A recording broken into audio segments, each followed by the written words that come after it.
అందరికీ నమస్కారం అండి. తెలుగు కథల సంపుటికి స్వాగతం. నా పేరు శ్వేత. ఈరోజు మనం చెప్పుకోబోయే కథ, కూతురికి పెళ్లి చేయకుండా తన ఇంట్లోనే ఒక పని మనిషిగా మార్చింది ఆ తల్లి. తన తల్లే తన జీవితాన్ని నాశనం చేస్తుందని తెలుసుకున్న ఆ కూతురు ఎలాంటి నిర్ణయాన్ని తీసుకుందో ఈ కథలో మనం తెలుసుకుందామండి. కథ పేరు కన్నవాళ్ళు. రచించిన వారు చెన్ను సుశీలారామం గారు.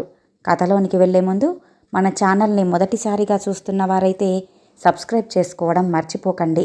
కథను పూర్తిగా విన్న తర్వాత లైక్ చేయడం, షేర్ చేయటం అస్సలు మర్చిపోవద్దండి. ఇంకెందుకండి ఆలస్యం, కథలోనికి వెళ్ళిపోదాం.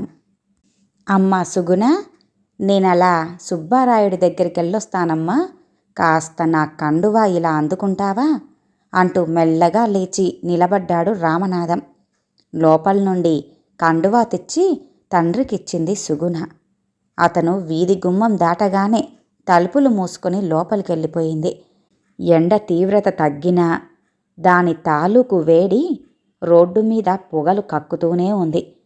కాలి మడమ దగ్గర, బొటనవేలి దగ్గర అరిగిపోయి చిల్లులు పడి ఉన్న జోళ్ళు రామనాథం పాదాల్ని ఎండవేడికి చురుక్కుమనిపిస్తోంది.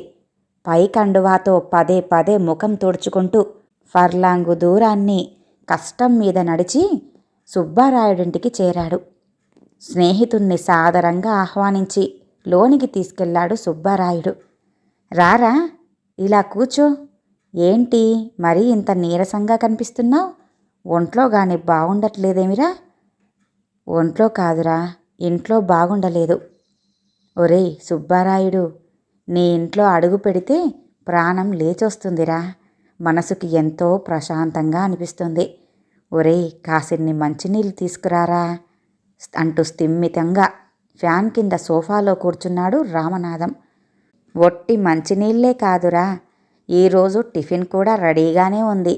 అమ్మా స్వర్ణ, రామనాథం గారొచ్చారు, వాడికి నాకు టిఫిన్ పట్రామ్మా. రామనాథం పక్కన్నే కూర్చున్నాడు సుబ్బారాయుడు.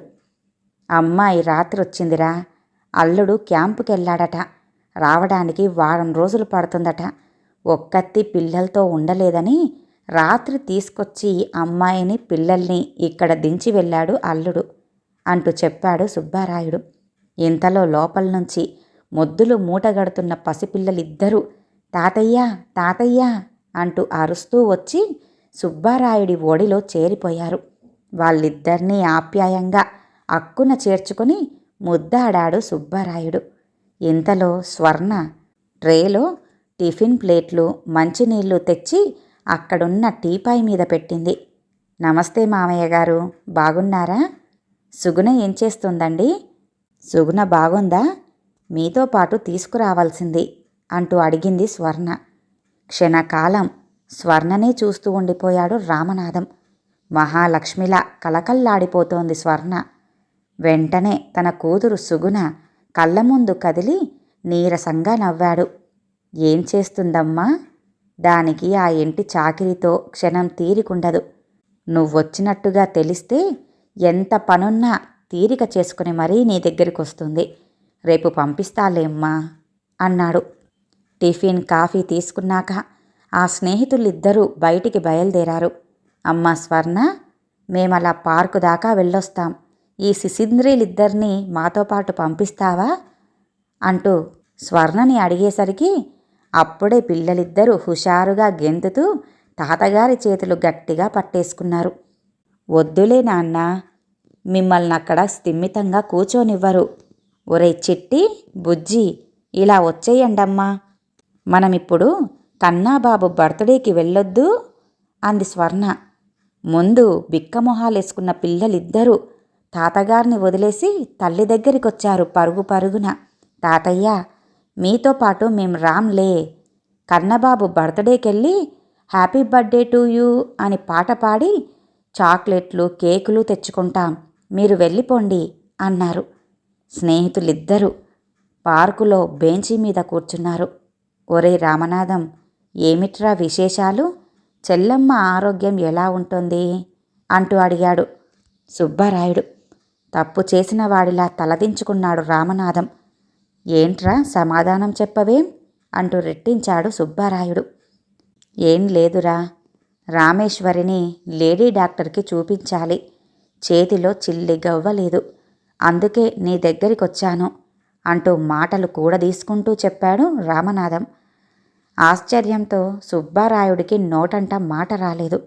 కాసేపు రామనాథాన్ని చూస్తున్న కొద్దీ కోపము జాలి కలుగుతున్నాయి అతనికి. నోరిప్పి అతనితో మాట్లాడ్డానికి కూడా మనస్కరించలేదు సుబ్బారాయుడికి. స్నేహితుని మౌనం ఎంతగానో బాధించింది రామనాథాన్ని. ఒరే సుబ్బారాయుడు, నువ్వు నన్ను మనసులో ఎంత చీదరించుకుంటున్నది నాకు బాగా తెలుసురా. కానీ ఏం చెయ్యను చెప్పు, అంతా విధి ప్రేరణ, మనం నిమిత్త మాత్రులం అన్నాడు రామనాథం. చాల్లే, నోర్ముయ్యింకా తనని తాను కంట్రోల్ చేసుకుంటూ కటువుగా అన్నాడు సుబ్బారాయుడు. అంతా నీ చేతులారా చేసుకుంటూ విధి మీదకు నెడతావేం? ఏడాదికో కాన్పవుతూ ఉంటే నీ భార్య ఎంతకాలం బ్రతుకుతుందనుకుంటున్నావు? పోయిన వాళ్ళు పోగా 5 సంతానం మిగిలారు. వాళ్ళు సరిపోరా నీకు? అయినా మనవల్ని ఎత్తుకోవలసిన ఈ వయసులో మీ ఆవిన్ని పురిటి మంచం ఎక్కిస్తున్నావు, నీకు సిగ్గుగా లేదట్రా అన్నాడాయన. దేనికి నోరు ఇప్పలేదు రామనాథం. అతన్నలా చూసేసరికి నిప్పుల మీద నీళ్లు గుమ్మిరించినట్టుగా చప్పున తగ్గిపోయాడు సుబ్బారాయుడు. ఒరే రామనాథం, ఏమిట్రా ఇది? నీకు ఎన్నిసార్లు చెప్పాన్రా పిల్లలు కలక్కుండా చూసుకోమని? కృష్ణారామ అనుకుంటూ ప్రశాంతంగా జీవితం గడపాల్సిన ఈ వయసులో ఉన్న పిల్లల బాధ్యతలే ఇంకా ఓ దారికి చేర్చలేదనుకుంటూ ఉంటే మళ్ళీ కొత్తగా అదనపు బరువుల్ని నెత్తికెక్కించుకుంటున్నావెందుకు? పిల్లల్ని కనే వయసామన్నది. పెళ్ళికెదిగిన పిల్లలు ఇంట్లో తిరుగుతూ ఉంటే నువ్విలాంటి పరిస్థితి కల్పించడం మీ ఆవిడకెంత ఇబ్బందికరంగా ఉంటుందో ఆలోచించావా? అయినా నాకంట శోషనే గాని నీకు చెప్పినా ఆ బండరాయికి చెప్పినా ఒక్కటేరా. ఏనాడు నా మాట వినిపించుకున్నావు గనుక. కానీ ఏ మనిషైనా కొంతవరకే బరువు బాధ్యతల్ని మొయ్యగలడు. మన శక్తిని బట్టి దాన్ని నిర్ణయించుకోవాల్సింది మనమే. శక్తికి మించిన బరువుల్ని నెత్తికెక్కించుకున్నామా తిరిగి పైకి లేచి నిలబడే ప్రసక్తే ఉండదు. ఇప్పుడు నువ్వు అలాంటి తెలివి మాలిన పనే చేస్తున్నావు అన్నాడు సుబ్బారాయుడు. అతడి 2 చేతులు పట్టుకొని బాధపడ్డాడు రామనాథం. ఒరేయ్, నిజంగా నేను పరమ మూర్ఖున్నేరా. చేతులారా నా జీవితాన్ని పాడు చేసుకుంటున్నాను. నా కూతురి జీవితం కూడా పాడు చేశాను. ఇప్పుడేమనుకుని ఏం లాభం? నా కర్మ ఎలా ఉంటే అలాగే జరుగుతుంది అన్నాడు. అలాంటి మెట్ట వేదాంతం చెప్పబోతుంటేనే నాకు తిక్కరేగుతుంది. ఏదన్నా చెయ్యాలనుకుంటే చేతల్లో చూపించు, అంతేగాని ఇలా వేదాంతాలు మాట్లాడి కాదు. ఇప్పటికే నీకు నేను అరిగిపోయిన రికార్డులా చెప్పి చెప్పి విసిగిపోయాను. ఇకపై నీకు ఏదీ చెప్పే ఓపిక నాకు లేదురా. నీ ఇష్టం వచ్చినట్లుగా తగలడు. ఇదిగో ఈ 500 నీ దగ్గరుంచు అంటూ జేబులో నుంచి డబ్బు తీసి రామనాథం చేతిలో పెట్టాడు సుబ్బారాయుడు. ఆ రోజు తనకు భోజనం వడ్డిస్తున్న కూతురు సుగుణను చూసేసరికి రామనాథం మనసు వికలమైపోయింది. కలతప్పిన ముఖం, శుష్కించిన శరీరం, మాసిపోయిన అతుకుల బొంతలాంటి చీర, జుట్టేమో వేలుముడి. నిండా 25 కూడా లేని సుగుణ 50 ఏళ్ల ముసలిదాన్లా ఉంది. ఆమె ఈడుదైన సుబ్బారాయుడు కూతురు స్వర్ణ రామనాథం కళ్ళ ముందు ఒక్కసారిగా కదిలింది. సుబ్బారాయుడు, రామనాథం మంచి స్నేహితులు. ఒకే ఈడు వాళ్ళైనా తమ కూతుళ్ళిద్దరికీ ఇంచుమించు 6 నెలల తేడాతోనే పెళ్లిళ్లు జరిపించారు. ఒకే ఫ్యాక్టరీలో పనిచేస్తున్న సుబ్బారాయుడు, రామనాథం అల్లుళ్ళిద్దరూ ఆ ఫ్యాక్టరీలో జరిగిన అగ్ని ప్రమాదంలో ఘోరంగా మరణించారు. 2 కుటుంబాల వాళ్ళు గుండెలు పగిలేలా ఏడ్చారు. ఎవరు ఏడ్చినా, ఎవరు నవ్వినా, ఎవరెలా పోయినా కాలం మాత్రం ఆగదు కదా. సంవత్సర కాలం గిర్రున తిరిగొచ్చేసింది. ఈలోపు తన కూతురి పరిస్థితంతా వివరిస్తూ పేపర్లలో ప్రకటన ఇచ్చాడు సుబ్బారాయుడు. అందుకిష్టపడి స్వర్ణను పెళ్లాడతానంటూ వచ్చిన ఆదర్శ భావాలు గల యువకుణ్ణి తన అల్లుడిగా చేసుకున్నాడు.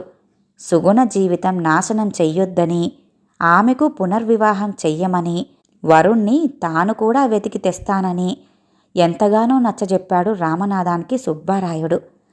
తాడెత్తున లేచాడు రామనాథం. అతడి ఆలోచన మరోలా ఉంది. కూతురికి పునర్వివాహం జరిపిస్తే ఆమెకు మొదటి భర్త ద్వారా సంక్రమించిన ఆస్తి చేజారిపోతుందని. ఆ పునర్వివాహానికి అద్దంగా ఎన్నో అబాండాలు వేసి అవాంతరాలు అంటగట్టి కూతురి పెళ్లి విషయంలో మరెవర్నీ నోరెత్తనివ్వకుండా చేశాడు. ఏటేటా కాన్పులతో రోగిష్టిదైన భార్య, గంపెడు సంతానం, పెద్దదైన సంసారం, ఆదాయానికి మించి అడ్డు అదుపు లేని ఖర్చులు పెరగటంతో ఆస్తంతా హారతి కర్పూరంలా కరిగిపోయింది. ప్రస్తుతం కూతురి గురించి దిగులు పట్టుకుంది అతనికి. స్వర్ణలాగా కలకల్లాడుతూ నవ్వుతూ తుళ్ళుతూ తిరగాల్సిన దాని జీవితాన్ని స్వార్థంతో కుచ్చితంగా ఆలోచించి సర్వనాశనం చేశాడు అతను. తను, తన భార్య ఇక ఎంతకాలమని బ్రతుకుతారు? ఆనక సుగన పరిస్థితి, మిగిలిన పిల్లల పరిస్థితి తలుచుకుంటేనే అతనికి భయం వేస్తోంది. వయసులో ఉన్న పెద్ద కూతురు కళ్ళెదట కట్టెలాగా తిరుగుతూ ఉంటే వయసుడిగిన తాము ఏటేటా పిల్లల్ని కంటున్నారు. ఎంత సిగ్గుచేటు! పైకి చెప్పకపోయినా సుగుణ తన మనసులో తమను ఎంత చీదరించుకుంటుందో, దీనికేదైనా పరిష్కారం ఆలోచించాలి అని ఆలోచిస్తూనే రామనాథం భోజనం అయ్యిందనిపించి లేచి చేతులు కడుక్కొని కండువాతో తుడుచుకుంటూ భార్య దగ్గరికెళ్ళాడు. భర్తను చూసి నీరసంగా లేచి కూర్చుంది జానకమ్మ. ఏమండి, ఈ వేవిళ్ళ బాధ ఈసారి మరీ ఎక్కువగా ఉందండి. మంచినీళ్లు తాగినా ఇమడ్డం లేదు. డాక్టర్ దగ్గరికి వెళ్తే ఏదైనా మందో మాకో ఇస్తారు. డాక్టర్ దగ్గరకు నన్నెప్పుడు తీసుకెళ్తారండి అంటూ అడిగింది. భార్య పక్కన్నే కూర్చున్నాడు రామనాథం. జానకి, నిన్ను ఇప్పుడే డాక్టర్ దగ్గరకు తీసుకెళ్తాను గాని ఆ విషయం అలా ఉంచు. నీకో మాట చెప్పాలనుకుంటున్నాను జానకి. మన సుగుణకు ఎవరైనా మంచి వరుణ్ణి చూసి వివాహం జరిపిద్దాం అన్న తండ్రి మాటలు వంటగదిలో ఉన్న సుగుణ చెవిలో పడనే పడ్డాయి. ఆమె హృదయం చిత్రంగా స్పందించింది. మనసు విహంగమై తేలిపోసాగింది. అవును జానకి, అప్పుడే సుబ్బారాయుడు చెప్పినట్టుగా వినకపోవటం ఎంతో మూర్ఖత్వంగా అనిపిస్తోందే. వాళ్ళ స్వర్ణను చూసి మన సుగుణని చూస్తుంటే నా కడుపు తరుక్కుపోతుందనుకో. కలకల్లాడుతూ కాపురం చేసుకుంటూ పిల్లా పాపలతో ఉండాల్సిన దాని జీవితాన్ని మనమే చేతులారా పాడు చేశామనిపిస్తోంది. సాయంత్రం సుబ్బారాయుడి దగ్గరికెళ్ళి ఎవరైనా మంచి కుర్రాన్ని చూడమని చెప్పొస్తాను అంటున్న భర్త మాటలు ఇంకా పూర్తి కాకుండానే అతని మీద గయ్యుమంటూ లేచింది జానకమ్మ. చాలండి, పెద్ద చెప్పొచ్చారు గాని ఊరుకోండిక. ఎవరైనా వింటే నవ్విపోవడమే గాక మన ముఖాన ఉమ్మేస్తారు. మొగుడు చచ్చి ముండమోసి ఇంతకాలమయ్యాక దానికి మళ్ళీ పెళ్లి చేస్తానంటున్నారా? ఇలాంటి పని మన ఇంటా వంటా ఉందా? నలుగురిలో తలెత్తుకు తిరగాలని మీకు లేదా? అదీగాక దానికి పెళ్లి చేసి టింగురంగా అంటూ అత్తారింటికి పంపిస్తే ఈ కొంపలో చాకిరి ఎవరు చేస్తారు? మీ పిల్ల పిశాచాల్ని ఎవరు సాకుతారు? మళ్ళీ ఎప్పుడైనా దాని పెళ్లి మాట ఎత్తారా నేను నోతిలో దూకి చస్తాను, జాగ్రత్త అంది తల్లి. తల్లి మాటలు సుగుణనెత్తిన పిడుగుల్లా పడ్డాయి. గబగబా వంటగదిలో పని ముగించుకొని పెరట్లోకెళ్ళి మామిడి చెట్టు నీడలో ఉసూరుమంటూ చతికిలబడింది. ఆమె మనసు పరిపరి విధాలా ఆలోచిస్తోంది. తండ్రి తనకు పెళ్లి చేస్తానంటే తల్లి అలా అంటుందేమిటి? కూతురి సుఖం కంటే కూడా ఆమెకు ఇంటి చాకిరి, పిల్లల చాకిరియే ముఖ్యమన్నమాట. తను పెళ్లి చేసుకొని సుఖపడకూడదు. ఇలాగే ఏ సరదా సంతోషమూ లేకుండా జీతం బత్తం లేని పని మనిషిలా వెట్టి చాకిరీ చేస్తూ బ్రతుకు తెల్లార్చుకోవాలి. తనకింకా ఈ జన్మలో సుఖపడే యోగమే లేదు. స్వర్ణలాగా తనకు మళ్ళీ పెళ్లి చేసుకుని హాయిగా బతకాలని ఉంది. కానీ ఇంట్లో ఎవ్వరూ తన గురించి ఆలోచించరు. తన పెళ్లి ఊసే ఎత్తరు. ఆఖరికి సిగ్గు విడిచి తనకు పెళ్లి చేసుకోవాలనుంది అని తల్లితో తన మనసులోని మాట చెప్పాలనుకుంటుంది ఈ మధ్య. ఇంతలోనే తండ్రి తన పెళ్లి మాటెత్తితే ఎంతో పొంగిపోయింది. కానీ తల్లి ఆంతర్యం ఇలాంటిదని తను కల్లో కూడా ఊహించలేకపోయింది.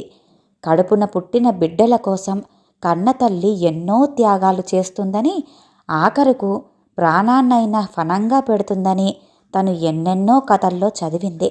కానీ తనకు పుట్టిన పిల్లల్నే తమకు ఆహారంగా తినే ఒక రకమైన పాము జాతి ఉందని తనెప్పుడో పుస్తకాలలో చదివింది. అలాంటి రకాలు మనుషుల్లో కూడా ఉంటారని ఇప్పుడు తన తల్లి ద్వారానే తెలుసుకోగలిగింది తను. కడుపున పుట్టిన బిడ్డ సుఖపడకూడదు, కానీ తను మాత్రం ఏటేటా బాలింత చూలింత కావచ్చు. చిచి, ఆమెసలు ఆడదేనా? ఒక తల్లిగా కాకున్నా సాటి ఆడదానిగానైనా తన బాధని అర్థం చేసుకోలేకపోయిందే. ఇక తన బతుకు ఇంతేనా అని అనుకుంటూ తనలో తనే కుళ్ళి కుళ్ళి ఏడ్చి గుండెల్లో బరువు దించేసుకుంది సుగుణ. ఆ రోజు స్వర్ణ దగ్గరికెళ్ళింది సుగుణ. స్నేహితురాల్ని చూసి మనసులో ఎంతో నొచ్చుకుంది స్వర్ణ. ఇదేంటే సుగుణ, నేను క్రితంసారి చూసినప్పటికీ ఇప్పటికీ నీలో చాలా మార్పు కనిపిస్తోంది. ఇంట్లో తీరిక లేనన్ని పనులు ఎన్ని ఉన్నా నీ ఆరోగ్యం గురించి కూడా నువ్వు కాస్త శ్రద్ధ వహించాలే. నీ ఆరోగ్యం గురించి నువ్వు పట్టించుకోకపోతే ఎవరు పట్టించుకుంటారు? ఈ మధ్య నీ మొహాన్నెప్పుడైనా అద్దంలో చూసుకున్నావా? మరీ ఇంత మార్పు ఎలా వచ్చిందే? మరీ విశ్రాంతన్నదే లేకుండా అన్ని పనులు నెత్తిన వేసుకొని చేస్తున్నావా? నువ్వు కూడా ఓ మనిషివేనే, మిషన్వి కాదు. ఎలాంటి మిషన్ అయినా అదే పనిగా పనిచేస్తూ ఉంటే ఏదో ఒకనాటికి ట్రబుల్ వచ్చి మూల పడిపోతాయి. ఆ విషయం తెలుసుకో అంటూ స్నేహితురాలి మాటలతో అంతవరకు సుగుణలో నిగూఢంగా ఉన్న వేదనంతా ఒక్కసారిగా పెళ్ళుబికి పైకి తన్నుకొచ్చేసింది. 2 చేతులతోటి ముఖాన్ని కప్పుకొని బోరుమంది. కంగారు పడిపోయింది స్వర్ణ. చప్పున సుగుణని తన దగ్గరకు తీసుకుని ఆమె తల నిమిరింది. చచా, ఏమిటే ఇది? ఎప్పుడూ లేంది ఎందుకిలా ఏడుస్తున్నావు? అసలు ఏం జరిగిందే? ఇంట్లో ఏమన్నా గొడవ? నాతో చెబితే నాకు తోచింది చెప్తాను. ముందా ఏడుపు ఆపు అంటూ స్వర్ణ ఓదార్చటంతో తనని తాను కంట్రోల్ చేసుకుని ఇంట్లో జరిగిందంతా చెప్పేసింది సుగుణ.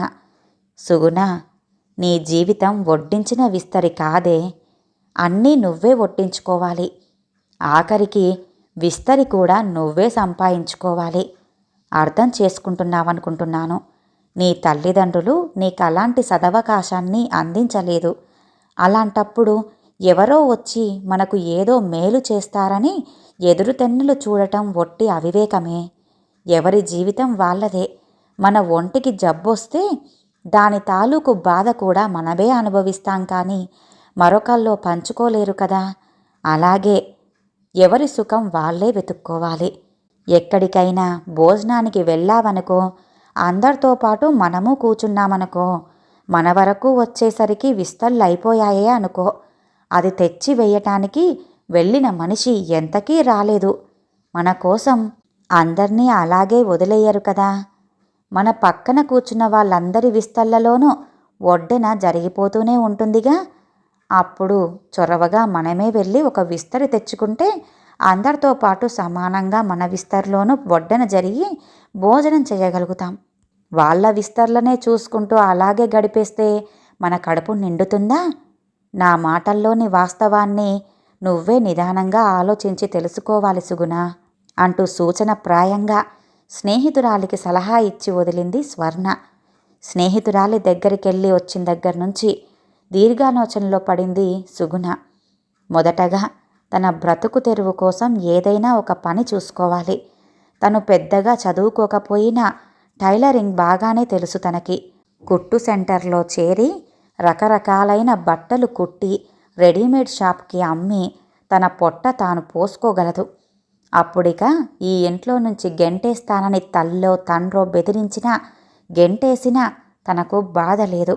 అవును, తన భవిష్యత్తుకు సరైన బాట తనే వేసుకోవాలి. తన ఆలోచనల్ని ఇవాల్టి నుండే ఆచరణలో పెట్టాలి అని అనుకుంటూ మనసులోనే స్థిర నిశ్చయానికొచ్చిన సుగుణ లేచి లోపలికెళ్ళి, అమ్మా, నేను కుట్టు సెంటర్కెళ్ళొస్తాను అంటూ చెప్పేసి ఇల్లు దాటింది. తమనడక్కుండానే ఏనాడు గడప దాటి బయటికెళ్ళి ఎరగని కూతురు ఇలా స్వతంత్రించి తమ మాట కోసమన్నా ఎదురు చూడకుండా బయటికెళ్తున్నందుకు రామనాథం జానకమ్మ ఆశ్చర్యపడ్డారు. ఇంత తెగింపు దీనికెక్కడి నుంచొచ్చిందండి? మొన్న సుబ్బారాయుడు ఇంటికెళ్ళొచ్చిన దగ్గర నుండి దీంట్లో ఏదో మార్పు కనిపిస్తుందండి.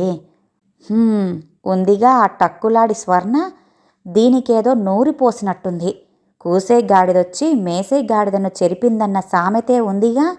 రానేండి, ఇది ఇంటికొచ్చాక చెబుతాను దీని పని అంటూ కోపంతో రుసరుసలాడిపోతుంది జానకమ్మ. పోనీలేవే, 24 గంటలు ఇలా ఇంట్లోనే ఉండాలన్నా పిచ్చి పట్టినట్టుగా ఉంటుందెవరికైనా. అది కుట్టు నేర్చుకోవటానికే గాని ఊరు మీద పడి బలాదూర్ తిరగడానికి కాదుగా. పైగా ఆ కుట్టు పనేదో బాగా నేర్చుకుందే అనుకో, ఆ టైలరింగ్కిచ్చే డబ్బు కూడా బాగా తగ్గిపోతుందిగా. ఇదిగో జానకి, అమ్మాయిని మరీ కట్టడి చేసి ఇంట్లోనే కట్టేశామనుకో, కట్టుబాట్లు తెంచుకొని పారిపోవటానికి ప్రయత్నిస్తుంది. మనం ఇలాగే చూసి చూడనట్టుగా ఊరుకుంటే ఏ గొడవ ఉండదు. అయినా ఇంట్లో పనంతా చేసి వెళ్ళింది కదా, ఇక నీకేంటి ప్రాబ్లం అంటూ భర్త నచ్చజెప్పేసరికి తమాయించుకుంది జానకమ్మ. ఆ రోజు ఉదయాన్నే ఇంట్లో ఎవ్వరికీ చెప్పకుండా బయటికెళ్ళిపోయింది సుగుణ. మధ్యాహ్నానికి ఇంటికి చేరింది రామనాథం, జానకమ్మ. ఒక్కసారిగా కూతుర్ని చూసి మతి చలించిన వాళ్ళలా ఉండిపోయారు. పెళ్లి కూతురి అలంకరణలో, మెడలో తాలితో, పక్కన భర్తతో తమ ఎదుట నిలబడ్డ సుగుణని చూడటంతో ఆ షాక్తో ఎక్కడి వాళ్ళక్కడే స్తబ్దుగా ఉండిపోయారు కాసేపు. తేరుకున్న మరుక్షణం అమ్మోరి అవతారమే ఎత్తేసింది జానకమ్మ. ఎంతకు తెగించావే పాపిష్టిదానా, ఇలాంటి కాని పనిచేసి మా పరువు తీసి బజార్న పెడతావా?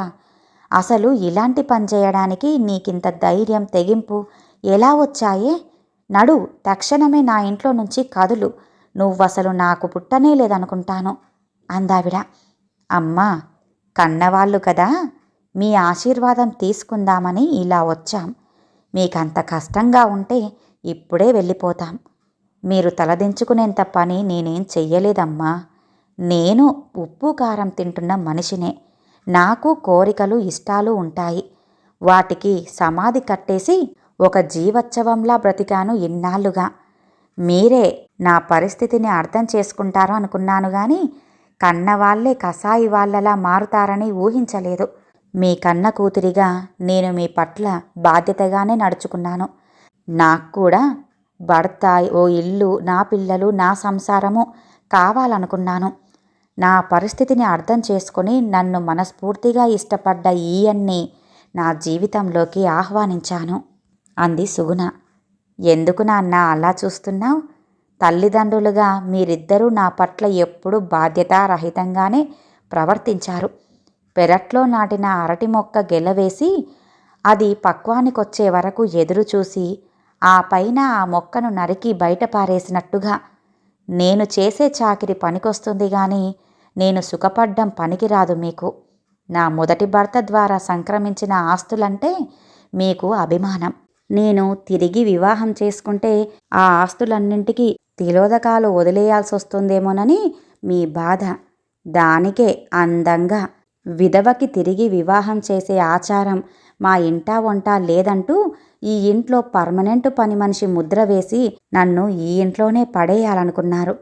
గెల నరికేసిన అరటి మొక్కలాగా నేను కూడా ఎందుకు పనికిరాని దానిలా పడుండాలని మీ ఆలోచన. ఇంతవరకు ఎలా బతికినా ఇక ముందు మాత్రం అలా బ్రతకడానికి మనస్కరించకే. నా జీవితానికి ఓ అర్థం, పరమార్థం ఉండాలని ఆశపడే నా దారి నేను చూసుకున్నాను. నేను చేసిన ఈ పని మీకు కష్టం కలిగిస్తే దానికి నేను బాధ్యురాల్ని కాదు. నన్నుగా అర్థం చేసుకుని ప్రేమించే మనిషి నాకు ముఖ్యం. మంచి మానవత్వం ఉన్న ఈ సుందర్రావు గారు నా మనసుకి చాలా బాగా నచ్చారు. ఆయన సాహచర్యంలో నా జీవితం సుఖంగా గడిచిపోతుందన్న నమ్మకం నాకుంది. అందుకే ఆయన కోరగానే ఆయన అర్ధాంగినయ్యాను. ఇద్దరం కలిసి ఓ రెడీమేడ్ బట్టల షాపు పెట్టాలనుకుంటున్నాం. దానికి గవర్నమెంట్ లోను కూడా శాంక్షన్ అయింది. మయూరి సినిమా థియేటర్ పక్కనే మా ఇల్లు. అమ్మ, నాన్న, మీకెప్పుడు మా ఇంటికి రావాలనిపించినా నిరభ్యంతరంగా రండి. ఇక మాకు సెలవిప్పించండి అంటూ తల్లిదండ్రులిద్దరికీ నమస్కరించి భర్తతో ఆ ఇంటి గుమ్మం దాటి బయటికొచ్చేసింది సుగుణ. ఈ కథ ఇంతటితో సమాప్తమండి.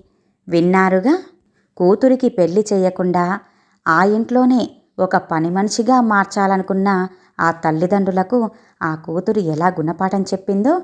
మరి ఈ కథ కనుక మీకు నచ్చినట్లయితే లైక్ చేయండి, షేర్ చేయండి, అలాగే సబ్స్క్రైబ్ చేసుకొని మన ఛానల్ని ఎంకరేజ్ చేయండి. మీ యొక్క విలువైన అభిప్రాయాలను కామెంట్ రూపంలో తెలియజేయండి. ఇంత మంచి కథను మనకు అందజేసిన చెన్ను సుశీలారామం గారికి ధన్యవాదాలు తెలియజేసుకుంటున్నానండి. మరొక మంచి కథతో మళ్ళీ కలుద్దామండి. నమస్కారం.